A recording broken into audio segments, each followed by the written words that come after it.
Market లో invest చేసి మీ డబ్బులు డబుల్ చేసుకోవాలనుకుంటున్నారా? సుందరరామిరెడ్డి గారి లైవ్ సెమినార్ కి అటెండ్ అవ్వండి.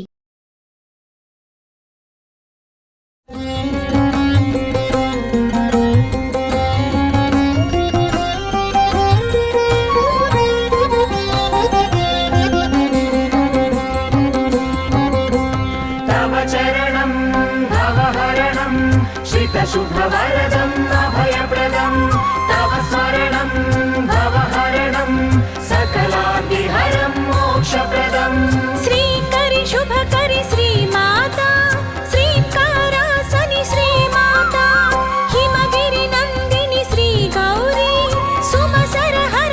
నమస్తే రమ్య గారు. నమస్తే జయ. దేవి నవరాత్రులు మనం మాట్లాడుకుంటూ ఉన్నాం కదండి. ఇవాళ 7వ రోజులో ఉన్నాం. ఈ రోజు యొక్క విశిష్టత, తల్లి ఏ అలంకరణలో ఉంటారు, పూజా విధానం ఒక్కసారి.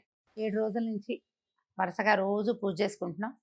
మీరు ఎంత నిష్ట, ఎంత నియమం పాటిస్తే అంత మంచిది. పూజ ఎంత పెద్దది చేసాము, ఎన్ని పూలు సమర్పించాం, ఎన్ని నైవేద్యాలు సమర్పించాం, ఎంతమందికి మన పూజని ప్రదర్శించాం కాదు, అది ముఖ్యం కాదు.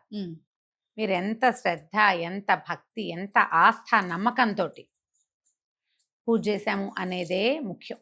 కలిగినంత పూజ చేయగలిగినంతదే చేసి శ్రద్ధాభక్తులతోటి అమ్మని అర్చించుకుందాం. 10 రోజుల పాటు చేసుకుంటాం. ఈసారి 11వ రోజు అవును, అదనంగా ఇంకొక రోజు అవకాశం ఇచ్చింది కాబట్టి శ్రద్ధ, ఆసక్తి ఈ 2 ముఖ్యంగా ఉంచుకోండి. అయితే 7వ రోజు అంటే ఇప్పటికి వారం అయిపోతుంది. శ్రీశైలం దేవస్థానంలో అమ్మవారిని నవదుర్గా స్వరూపాలలో చూపిస్తారు కదా. ఈవేళ కాళరాత్రి స్వరూపంలో చూపిస్తారు అమ్మవారిని. కాళరాత్రి అంటే ఇంచుమించుగా కాళికా స్వరూపం అనే చెప్పాలి. ఈమె వికృత స్వరూపిణిగా దర్శనమిస్తుంది. అమ్మవారు భయం కొలిపే లాంటి రూపం అన్నమాట. చాలా ప్రత్యేకమైంది. అక్కడైతే అమ్మవారికి శాకాన్నము అవి అంటే ఆమె శక్తివంతురాలు, యుద్ధంలోకి వెళ్తుంది, రాక్షస సంహారం చేయబోతుంది. అవును. అది కూడా ఏమిటి, రాక్షస సంహారం ఏదో కత్తి డాలు అలాగే కాకుండా భయం కొలిపే లాంటి యుద్ధం, రాక్షసులకే భీతి పుట్టించే స్వరూపంలో ఉంటుంది. కాబట్టి ఆమెకి మరింత బలం చేకూర్చడానికి శాకాన్నం, కదంబ సాధము అవి చేసుకుంటాం కదా, అవునండి, వాటిని నివేదన చేస్తారు. అయితే మనం ఇప్పుడు ఇంద్రకీలాద్రి మీద కనకదుర్గ అమ్మవారి దేవస్థానంలో చేసే విధానం ఏమిటి, ఈ రోజున మహాచండీ స్వరూపంలో చూపిస్తారు అమ్మవారిని. మహాచండీ కాళరాత్రి దగ్గర స్వరూపాలే. మహాచండీ సింహవాహినిగాను భయంకర స్వరూపిణిగానే కనపడుతుంది, కానీ వికృత స్వరూపం కాదు, సౌందర్యవంతమైన భయద సౌందర్య స్వరూపిణిగా ఉంటుందన్నమాట. పెద్ద చండసింహం, తర్వాత త్రిశూలాలు అవి ధరించి 8 చేతులతోటి ప్రత్యేకమైన స్వరూపంలో దర్శనమిస్తుంది.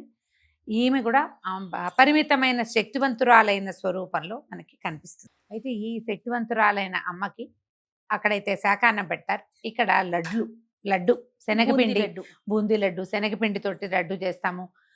మనం ఎలాంటి లడ్డు చేసినా సరే లడ్లు నివేదన చేస్తారు. శనగపిండి అయితే మంచిది, సులువు నివేదన చేసుకోవటం. అమ్మవారికి ఎర్రటి వస్త్రాలు అలంకరింపజేస్తారు. అక్కడ ఇక్కడ కూడా ఎర్రని వస్త్రాలే. అయితే ఈ చెండు స్వరూపం ఎక్కడ ఎప్పుడు కనపడింది మనకి అంటే, యుద్ధంలోనే రకరకాల రాక్షసులు ఒక్కొక్కడు మరణించి మళ్ళీ పుడతాడు. వాడి నెత్తురు చుక్కబడితే మళ్ళీ కొత్త స్వరూపాలు వచ్చేస్తూ ఉంటాయి. ఎన్ని రకాల మందు వరాలో కలిగిన రాక్షసులు ఉన్నారు. అవును. ఈ వాళ్ళ కోసం ఒక్కొక్కసారి ఒక్కొక్క స్వరూపంలో కనపడుతుంది అమ్మ. ఈ చండికా స్వరూపం కూడా అట్లాంటిదే. అయితే ఒకసారట పరమేశ్వరుడు ఈ అమ్మవారిని అడిగాడట పార్వతీదేవిని, సౌందర్యము భయదము అయినటువంటి స్వరూపాన్ని చూపించమని. అప్పుడు ఆమెలోంచి ఆవిర్భవించింది పార్వతీదేవి. సాత్వికంగా భర్తతోటి కలిసి ఉన్నప్పుడే ఆమెలోంచి ఈ స్వరూపాన్ని చూపించింది ఆమె. ఇలాంటిది నా రూపం, ఇలాంటిది ఉన్నది చూపించింది. ఆ సౌందర్యాతిశయాన్ని పట్టలేక ఆయన ఏంటంటే, అప్పుడు ఆమె యుద్ధానికి వెళ్ళటల్లా సౌందర్య ప్రదర్శనే జరిగింది, చూపిస్తోంది ఇలాంటి స్వరూపాన్ని. ఆయన పాదాల ముందు సాగిలపడ్డట ఆ సౌందర్యాన్ని తట్టుకోలేక. అయితే కాలు ఎత్తి గుండెల మీద పెట్టి ఆమె యుద్ధానికి వెళ్తుంది. మరి ఆ స్వరూపం ఎట్లాంటిది నువ్వు గమనించు. చండికా స్వరూపాలలో పరమేశ్వరుడు ఉంటే ఆయన మీద కాలు పెట్టినట్టు కనపడుతుంది. అవును రమ్మ గారు. ఈ భయద సౌందర్యమూర్తి చండికా స్వరూపం ఎలాంటిదంటే, సృష్టి చేసేవాడైనా నడిపేవాడైనా లయకారకుడైనా ఆమె ముందు సాగిలపడాల్సిందే. ప్రపంచమంతా ఆ సౌందర్యమూర్తి పట్ల సాగిలపడిపోవాల్సింది. అది ఒట్టి సౌందర్యం కాదు, భయం గొలిపించేది. ఒక్క చిన్న తేడా వచ్చినా సహించదు. ఎవరైనా ఆమె ముందు తల దించవలసిందే. చండికా స్వరూపం అట్లాంటిది. ఆ స్వరూపంలో ఇవాళ మనం అమ్మవారిని చూస్తాం. మనకు మామూలుగా చూడు అమ్మవారు ఎట్లా కనపడుతుంది, సాత్విక రూపిణి, శాంతంగా. చక్కగా పుష్పబాణము అవి ప్రశాంతంగా. పట్టుకుని చక్కగా పక్కన సచామర రమావాణి సవ్యదక్షిణ సేవిత అంటారు.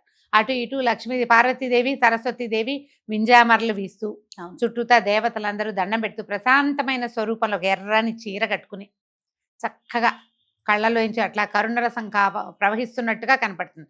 ఆ స్వరూపంలో కూడా ఆమె పరమశివ పర్యంక నిలయగా కనపడుతుంది. పరమశివుడు పడుకుంటే ఆయన మీద కూర్చున్నట్టు కనిపిస్తుంది, కానీ ఇదంతా సాత్వికంగా కనిపిస్తుంది. కానీ ఈ చండీ స్వరూపం ఏమిటంటే యుద్ధానికి ఆ సన్నద్ధమయ్యేటప్పుడు ఈ భర్త వచ్చినా ఆవిడ ఆగదనమాట. పాదాలుగా తన ముందు భర్త వచ్చినా ఆయన మీద కాలేసైనా యుద్ధానికి దూకేస్తుంది. అది ఆ స్వరూపంలో ఇది ఎప్పుడో ఒక్కసారి చూస్తాం. ఇది ఏడాదికి ఒక్క మాట. మళ్ళీ మళ్ళీ ఈ స్వరూపానికి పూజా విధానం అది మనం ఏం చేయం. ఈ ప్రత్యేకమైన దినాల్లోనే అమ్మవారి యొక్క ఈ ఉగ్ర కళని మనం ఆరాధిస్తాం. అమ్మవారి చక్కగా నివేదన చేసుకోవటం, ఒక ఎర్రని వస్త్రాలు సమర్పించడం, కుదిరితే ఎర్రని పువ్వులతోటి అర్చన, తామర పువ్వులు లాంటి వాటితోటి అర్చన చేసుకోవటం, తర్వాత కొంచెం పులగము, పానకము, వడపప్పు, కొబ్బరికాయలు, అరటిపళ్ళు లాంటివి చక్కగా నివేదన చేసుకోవటం. అయితే మనము కుమారి పూజ కూడా చేస్తాం కదా. ఈ కుమారి పూజకి వాళ్ళ 7వ రోజు కదా ఇది. 8 సంవత్సరాల బాలిక శాంభవి పేరుతోటి 8 ఏళ్ల బాలికని అర్చిస్తాం. అయితే ఈ బాలికను అర్చిస్తే మనం చేసే తపస్సుకి ఫలితం లభిస్తుందట. సంవత్సరాల తరబడి జపం చేసుకుంటారు, ఏడాదంతా జపం చేసుకుంటారు. చాలా మందికి అలవాటు ఉంటుంది కదా. ఆ జపానికి ఫలితం ఈ శాంభవి ఇస్తుందట.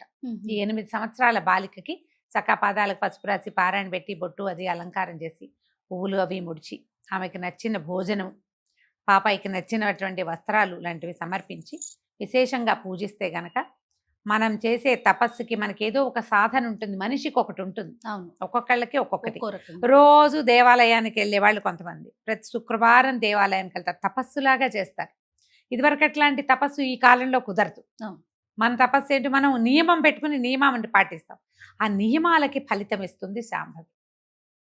ఈ రోజున ఈ 8 సంవత్సరాల బాలికకి చక్కగా పూజా విధానం అది చేసుకుని నమస్కారం చేసుకోవచ్చు. ఉదయ సాయంకాలాల్లో మనం అమ్మవారి యొక్క ఇది ఉండదు కదా, దేవి ఖడ్గమాల స్తోత్రాన్ని చదువుకోవచ్చు. చండికా స్తవం మనకి కనపడుతుంది, చండికా స్తోత్రం కనపడుతుంది. ఏ స్తోత్రం కుదిరితే ఆ స్తోత్రము అష్టోత్తరము చేసుకుని విశేషంగా అర్చన చేసుకుని చక్కగా మామూలుగానే మనము ప్రతిరోజు అన్న నివేదన అవసరమే.